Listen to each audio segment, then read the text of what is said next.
terhormat Bapak Ibu dosen penguji ujian kinerja PPG dalam jabatan kategori 2 tahun 2022. Perkenalkan, nama saya Ria Esmeralda Saragi. Saya mengajar di SMK Negeri Pertanian Batu 20, Pematang Raya, Kabupaten Simalungun, Provinsi Sumatera Utara. Pada kesempatan hari ini, Selasa 13 Desember 2022, saya akan melaksanakan praktik pembelajaran untuk memenuhi ujian kinerja PPG dalam jabatan dengan mengambil topik berbagai kasus pelanggaran hukum. Berikut adalah video pembelajaran yang saya lakukan. Selamat pagi semuanya. Pagi. Oke, puji Tuhan kita masih bisa berkumpul di tempat ini dalam melaksanakan proses belajar mengajar kita dalam keadaan sehat. Ya. Sebelumnya kita lihat dulu kiri kanan, apabila ada sampah diambil, kita biasakan menjadi orang yang bersih, rapi. Oke? Sebelum kita melaksanakan pembelajaran kita, ada baiknya kita terlebih dulu berdoa. Mari ketua kelas ataupun pengurus kelasnya bawa doa kita sesuai dengan agama kepercayaan kita masing-masing. Silakan.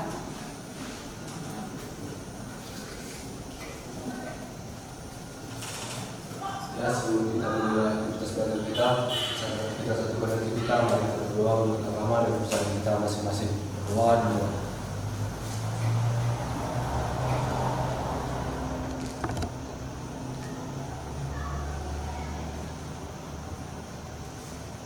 Berdoa selesai.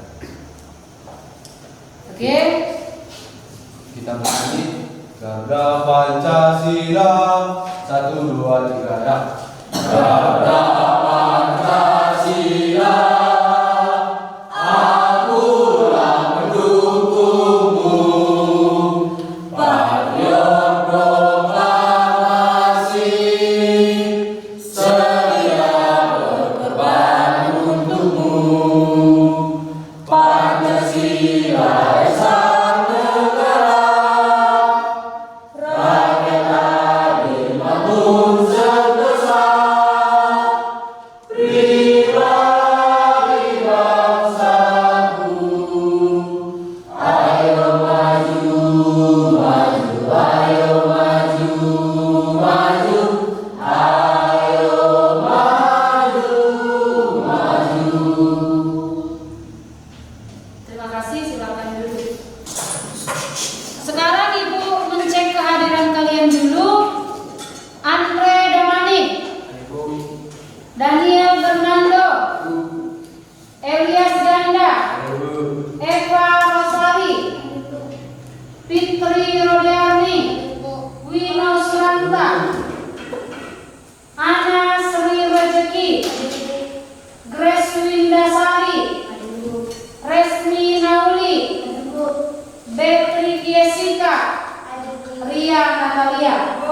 Oke, semuanya hadir dan kita siap untuk melaksanakan pembelajaran. Bangkit berdiri dulu sebelum kita mulai.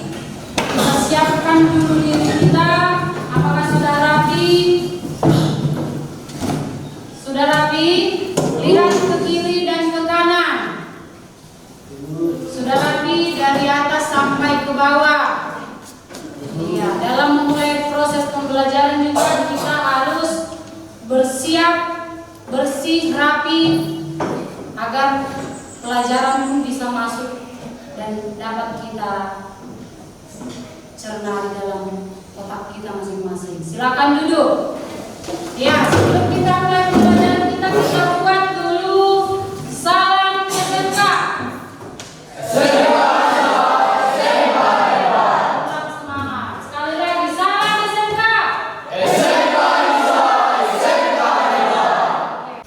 Iya.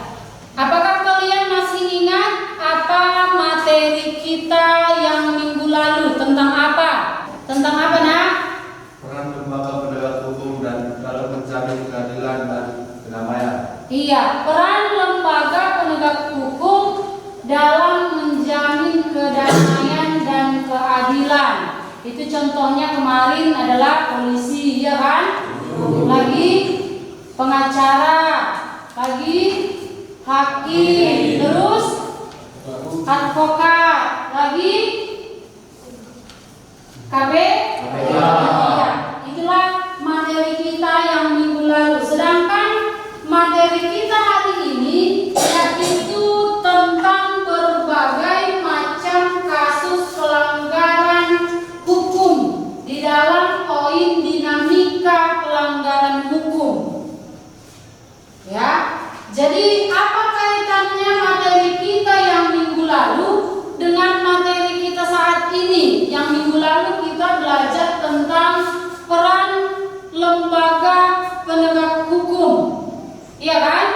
Jadi hari ini kita belajar tentang berbagai kasus pelanggaran hukum. Ada yang tahu apa kira-kira kaitannya dengan materi kita minggu lalu dengan materi hari ini? Ada yang tahu? Iya, silakan Ria. Kaitannya untuk mengetahui peran lembaga penegak hukum dalam berbagai macam kasus pelanggaran hukum. Iya, kita akan mengetahui bagaimana sebenarnya peran lembaga penegak hukum tersebut di dalam berbagai macam kasus pelanggaran hukum. Ya, sebelumnya Ibu akan memperlihatkan tujuan dari pembelajaran kita hari ini, yaitu yang pertama, menyusun hasil analisis berbagai kasus pelanggaran hukum dengan benar. Yang berikutnya, mempresentasikan hasil analisis berbagai kasus pelanggaran hukum dengan baik. Iya, jadi hari ini nanti Ibu akan jelaskan apa itu tentang kasus-kasus pelanggaran hukum. Habis itu nanti kalian akan berdiskusi kelompok untuk mencari apa-apa aja atau kasus-kasus apa aja dia yang disebutkan pelanggaran hukum. Dan kita nanti akan mencari itu kasus apa, hukumnya apa, dan tentang apa yang dilanggar.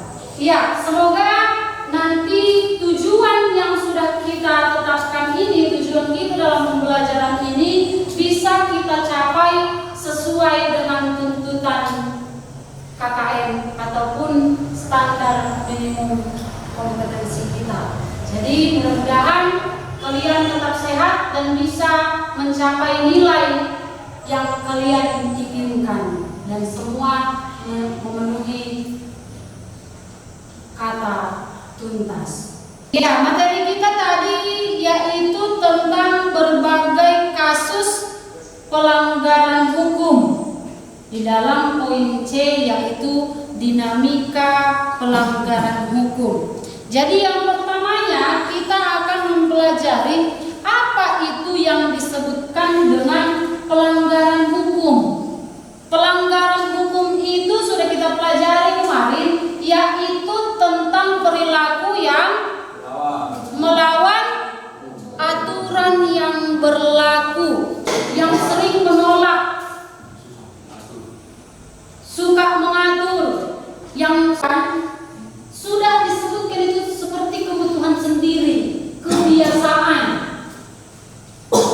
somal, karena bahasa kita selalu kan. Jadi di sini banyak orang menganggap hukum itu ada untuk dilanggar, ataupun disebutkan hukum itu sudah tidak diberlakukan. Karena apa? Sudah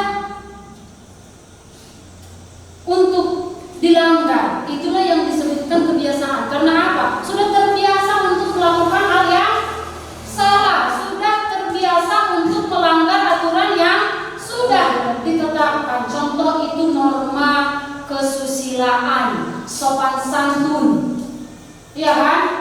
Sudah mulai hilang tata krama di antara orang tua dengan anak. Sekarang sudah banyak yang panggil nama aja. Itulah yang disebutkan sudah menjadi kebiasaan. Penyebab yang kedua, hukum yang berlaku tidak sesuai lagi dengan kondisi masyarakat ataupun sudah tidak sesuai dengan tuntutan kehidupan. Kenapa bisa demikian? Karena apa? Banyak hukum tidak melihat kondisi masyarakat. Jadi aturan itu dibuat harus sesuai dengan kondisi masyarakat tersebut. Jadi yang berikutnya, coba kalian lihat gambar yang ibu tayangkan di sini depan. Ya kan? Ada di sini pelanggaran aturan di dalam keluarga, ada di dalam masyarakat, ada di dalam sekolah, ada di dalam negara. Iya, jadi di tengah itu kita lihat ada di situ lembaga yang harusnya menegakkan hukum, yaitu polisi. Iya, coba kita lihat di gambar yang pertama ada satu anak yang ketika dinasehati orang tuanya dia cuek aja. Berikutnya gambar yang kedua, pelanggaran hukum yang terjadi di sekolah. Iya kan? Itu apa? Ngapain dia? Iya, mencontek ketika ujian.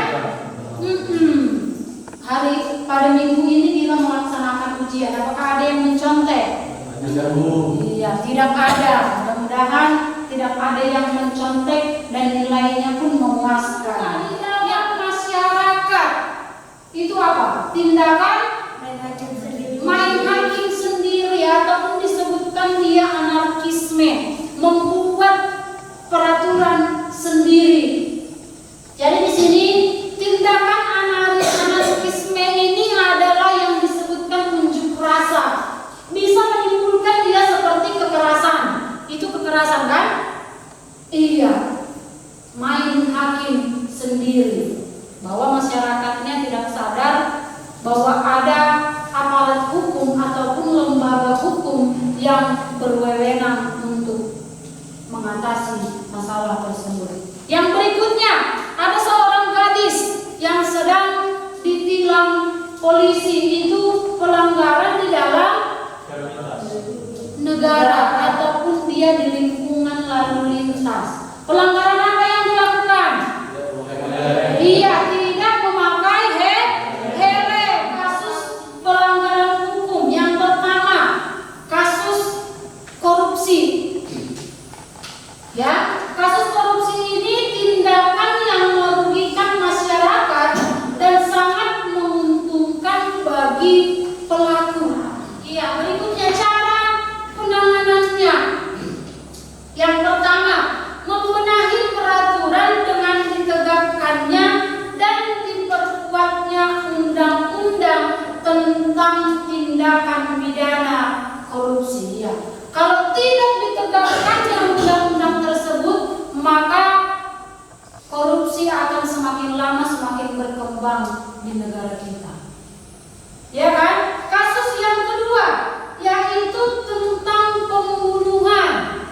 Ini bukan hanya pelanggaran hukum, pelanggaran hak asasi manusia. Pembunuhan itu sudah menjadi masalah sosial di seluruh dunia. Apa penyebabnya bisa terjadi pembunuhan? Ada salah paham, dendam. Yang berikutnya, terdesak karena ekonomi. Itu juga mau kan?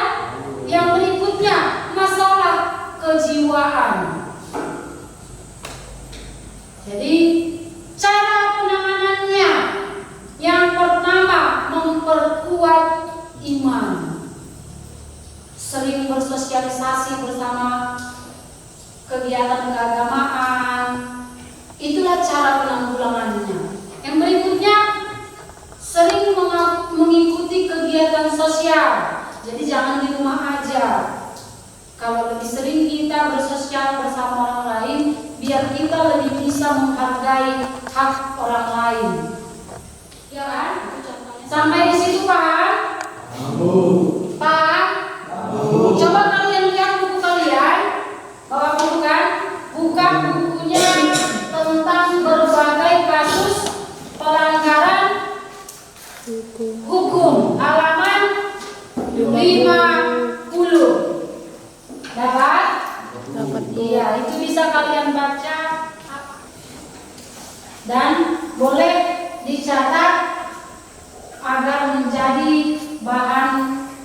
untuk kalian baca di rumah. Oke? Sampai di situ paham? Ada pertanyaan? KPD kalian yang harus kalian kerjakan. Yang pertama, ibu instruksikan kalian menggunakan handphone kalian untuk mencari berbagai kasus yang terjadi ataupun kasus yang kalian cari tentang pelanggaran hukum. Ada 4 macam.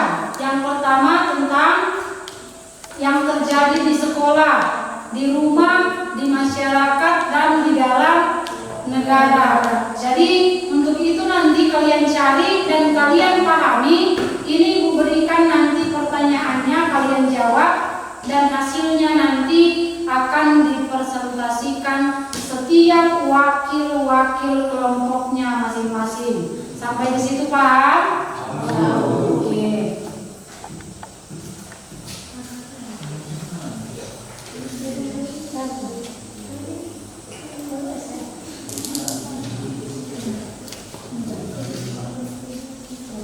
Oke, sekarang kalian kerjakan. Apabila ada pertanyaan, silakan ditanya langsung sama ibu. Jangan ribut dan usahakan memahami materi ataupun kasus-kasus yang kalian dapatkan. Silakan pergunakan handphonenya untuk mencari kasus-kasus tersebut.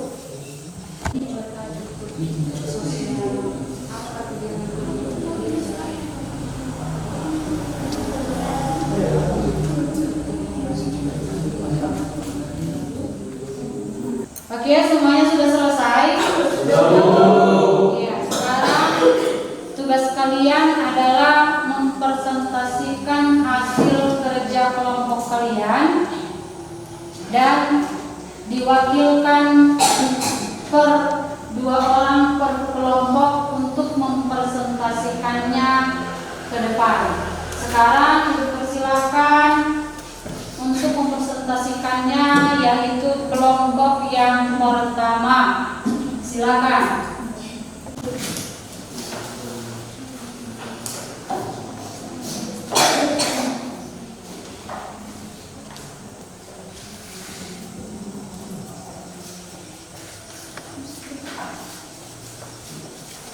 Selamat pagi teman-teman. Perkenalkan, kami dari kelompok 1, kami akan mempresentasikan tentang kasus-kasus pelanggaran hukum.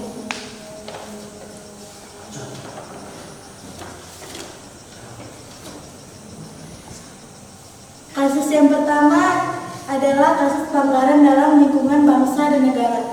Di sini ada 2 kasus. Yang pertama kasus terancam manusia di rumah Bupati Langkat dan penyiksaan oleh Polri TNI.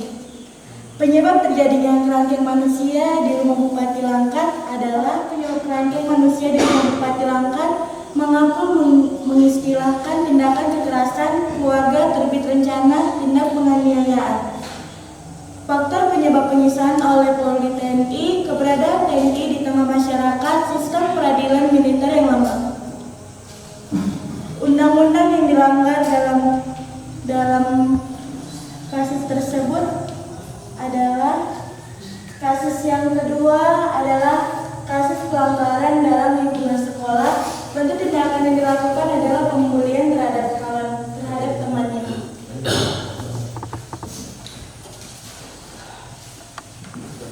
Penyebab terjadinya kasus tersebut adalah mungkin karena adanya rasa dendam atau iri terhadap korban. Undang-undang yang dilanggar adalah pasal 351 KUHP.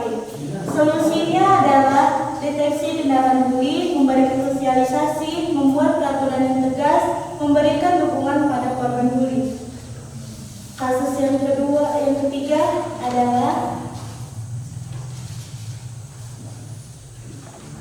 bentuk tindakan orang tua mengekang anak, yaitu kasus pelanggaran dalam lingkungan keluarga.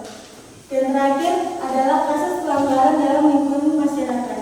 Bentuk tindakan tidak ikut serta kegiatan gotong royong. Penyebab terjadinya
presentasikan diskusi kami tentang pelanggaran-pelanggaran yang ada di dalam lingkungan bangsa dan negara, dan lingkungan keluarga, lingkungan sekolah, dan lingkungan masyarakat.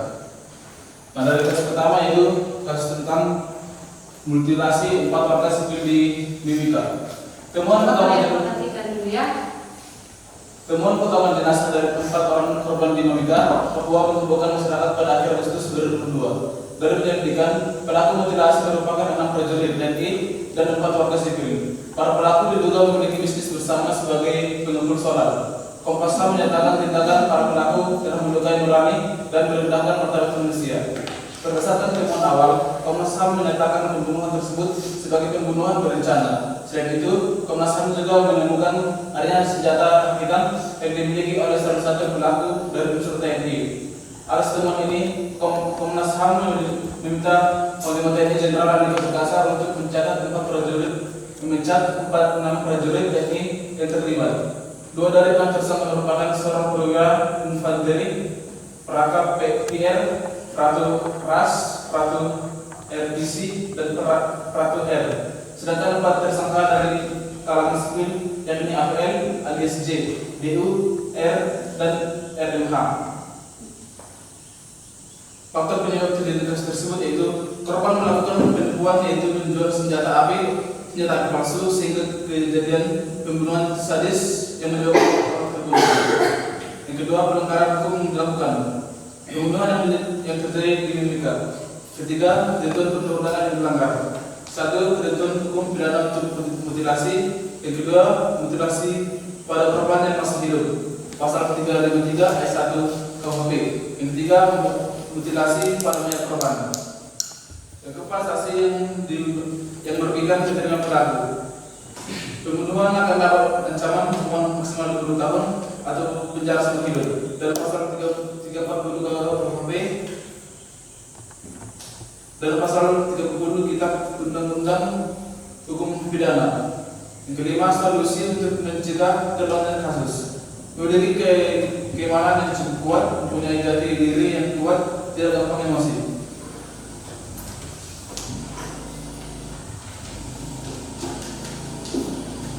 Yang kedua, pelanggaran dalam lingkungan keluarga. Faktor terjadinya kasus tersebut yaitu permalas. Kedua, kegiatan jenis pelanggaran hukum yang dilakukan tidak mendengarkan orang tua yang sedang berbicara. Yang ketiga, ketentuan perundang-undangan dilanggar. Tertulis dalam Undang-Undang Nomor 75 Tahun 2014, setiap anak berhak untuk dapat hidup, tumbuh, berkembang, dan berpartisipasi secara wajar sesuai dengan hak dan martabat kemanusiaan, serta mendapat perlindungan dari kekerasan dan diskriminasi. Yang keempat, sanksi yang kemungkinan akan diterima. Mengurangi waktu jajan dan tidak memberikan bermain habis selama 2 hari. Yang kelima, solusi untuk mencegah terulangnya kasus tersebut. Lebih tegas dalam memberikan arahan.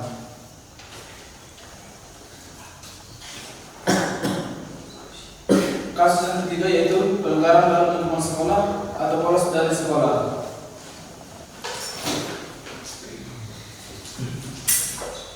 Penyebab terjadi kasus tersebut yaitu adanya sifat yang semena-mena antar siswa, tidak ada kepedulian tentang kebutuhan sekolahnya, dan merasa paling benar sehingga tidak peduli dengan peraturan. Yang kedua, jenis pelanggaran hukum dilakukan bolos saat pelajaran. Yang ketiga, jenis ketentuan perundang-undangan yang dilanggar. Itu tertulis dalam Undang-Undang Nomor 20 Tahun 2003. Pendidikan adalah usaha sadar dan terencana untuk mewujudkan suasana belajar dalam proses pembelajaran agar bisa pendidik secara aktif mengembangkan potensi dirinya untuk memiliki kekuatan spiritual, keagamaan, pengendalian diri, kepribadian, kecerdasan, akhlak mulia, serta keterampilan yang diperlukan dirinya masyarakat kawasan mendengar. Yang keempat, sanksi yang kemungkinan diterima pelaku. Siswa akan mendapat sanksi yaitu teguran terhadap siswa, pemanggilan orang tua oleh guru BK, skorsing dari sekolah, bahkan drop out atau DO. Yang kelima, solusi untuk mencegah terulangnya kasus tersebut. Sebaiknya peraturan di sekolah lebih ditingkatkan supaya siswa dapat untuk melanggar peraturan yang diberikan untuk melanggar peraturan, diberi sanksi yang kuat supaya siswa lebih disiplin.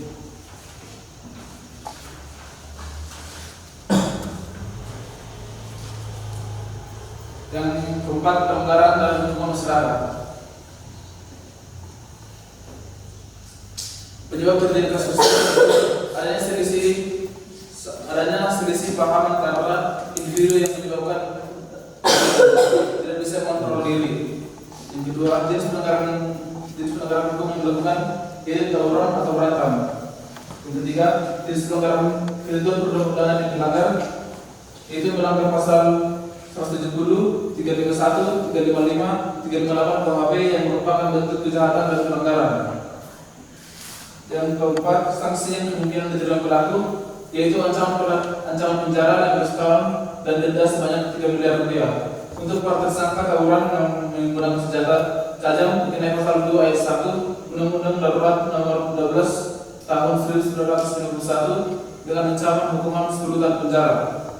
Solusi untuk mencegah terulangnya kasus tersebut yaitu jangan membuat masalah terlebih dahulu, gentar mengambil sikap, dan jangan cepat melakukan tindakan menghakimi sendiri. Oke, ada pertanyaan untuk kelompok yang kedua? Semuanya jelas? Iya, kalian menghasilkan 5 kasus. 4 kasus. 1 di negara, di rumah, di sekolah, dan di dalam masyarakat. Ya, kita berikan aplaus kepada kelompok yang kedua. Oke, karena kalian sudah menjelaskan semua kasus yang sudah kalian dapatkan, Ibu berikan nilai 98. Oke, silakan dikumpulkan kepada Ibu. Kita tutup, Ibu akan memberikan kalian kuis untuk menilai sejauh mana pemahaman kalian terhadap materi yang sudah Ibu jelaskan dan sudah kalian diskusikan. Lihat di link grup yang sudah Ibu kirim di grup kalian. Coba kalian bergabung dulu. Sudah? Kita mulai.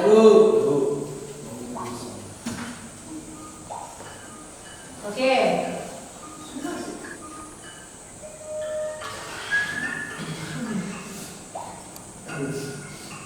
Jawab soalnya.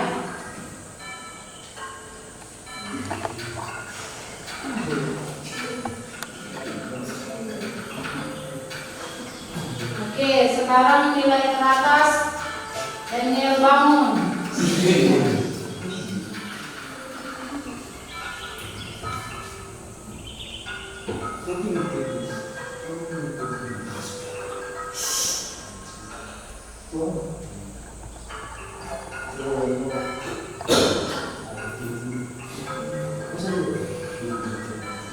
Masih Daniel, disusul sama Eva.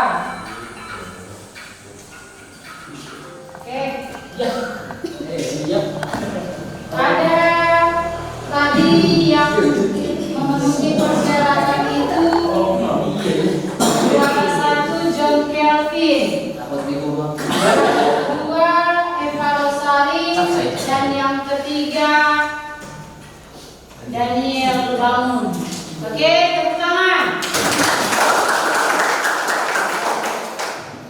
Oke, sekian dari pembelajaran kita. Sebelum Ibu tutup, kesimpulannya pada hari ini materi kita itu tentang berbagai macam-macam kasus pelanggaran hukum, yaitu yang terjadi di lingkungan sekolah, di rumah, di masyarakat, dan di dalam negara. Ya, dari hasil diskusi kalian sudah bisa memilah-milah ataupun mencari ataupun mendapatkan kasus tentang pelanggaran hukum yang terjadi di dalam rumah, di keluarga, sekolah, dalam masyarakat, dan di dalam negara.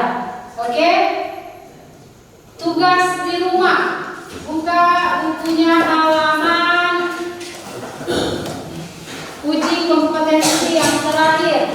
Buka bukunya halaman 60. Ada di situ tugasnya membuat sikap dan perilaku di rumah dalam masyarakat yang sesuai dengan hukum. Berikutnya, kita sudah menyelesaikan pembelajaran kita hari ini. Kalian sudah mendapatkan nilai dari kuis kalian, sudah mendapatkan nilai dari hasil diskusi kalian, dan kalian semuanya tuntas. Karena apa? Hasil diskusi kalian sudah bisa menyelesaikan dengan baik dan nilai 98, 85 dan nilai 80. Ya, sebelum kita menutup pembelajaran kita, ada baiknya kita berdoa dulu dan dibawakan oleh Nana Sri Rezeki.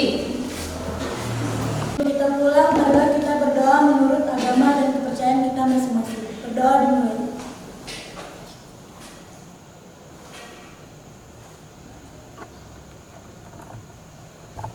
Amin, berdoa selesai.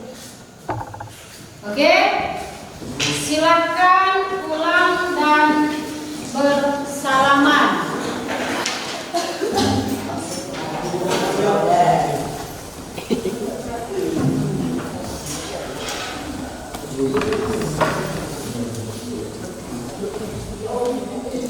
Mau tahu